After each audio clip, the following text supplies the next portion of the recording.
მემაქმანე. ეს ჰოლანდიელი მხატვრის ნიკოლას მასის ნამუშევარია, რომელიც მან 1656 წელს შექმნა. სურათზე ინტერიერში ახალგაზრდა მემაქმანე ქალბატონია გამოსახული.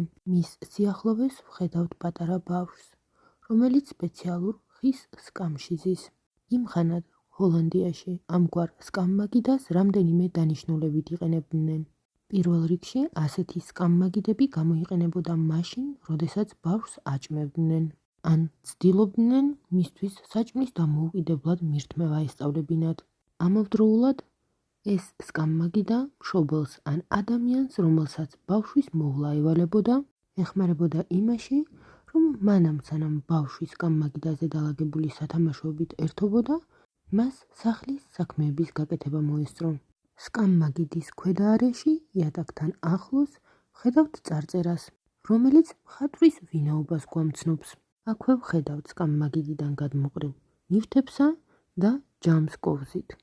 როგორც ვხედავთ, მხატვარმა ბავშვი თავის სპეციალური დამცავით გამოსახა. ბავშვის თავის ამგვარ დამცავებს ხშირად გამოსახავდნენ ამ პერიოდის ნამუშევრებში.